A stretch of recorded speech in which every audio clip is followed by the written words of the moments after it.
Les premiers mois, j'avais du mal à dormir. Et après, oui, j'ai fait des cauchemars, je pense, les 6 premiers mois. Et puis après, bien sûr, j'y pense souvent, mais de moins en moins. Mais ça reste quand même une partie de moi, quoi. Les parents uniquement sur le côté droit là. 19 mars 2012, Mohamed Merah abat froidement 3 enfants et un enseignant de l'école juive aux Zaratora. Tout un pays est sous le choc. Très vite, une cellule d'aide psychologique se met en place dans l'établissement. Chacun essaie de se reconstruire, de vivre avec ce profond traumatisme. Tout compte, c'est cette parole ouverte en famille, avec son père, avec sa mère, avec les deux, avec chacun séparément, avec ses frères et sœurs, elle est essentielle. Celle avec au sein de l'école, avec les autres enfants, elle est primordiale. Mais je pense qu'au final, il faut le reconnaître, on est tous tout seul au monde par rapport à ça. Eva est une ancienne élève de l'école juive. À l'époque des faits, elle a 14 ans. Eva échappe de peu au tueur en scooter, vivante mais profondément marquée par l'attentat.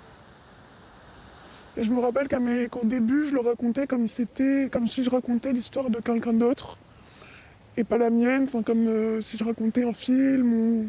Pour moi, c'était quelque chose que j'avais pas vécu, mais une histoire que je racontais vraiment. Marion aussi était à l'école aux Zaratora le jour de l'attentat. Longtemps plongée dans le silence, elle a mis du temps à libérer sa parole. J'ai été suivie par un psychologue, mais au bout d'un an. Mais je voulais pas au début. Et est-ce qu'à lui, tu as pu en parler? Au début, pas trop, et après, petit à petit, c'est sorti. Et ça t'a aidé? Oui, beaucoup. D'autres élèves ont choisi le mutisme. C'est le cas de Sophia, la fille d'Éric Lebar. Nous sommes rentrés chez nous. Elle est montée dans sa chambre, elle a fait une prière. Et en redescendant, elle m'a demandé de lui faire une promesse de jamais en parler entre nous. Et donc, j'ai tenu la promesse jusque-là. Ce que nous avons vu est tellement difficile à formuler que, si vous voulez, c'est le refuge du silence. 8 ans après l'attentat, tous n'ont pas réussi à se reconstruire.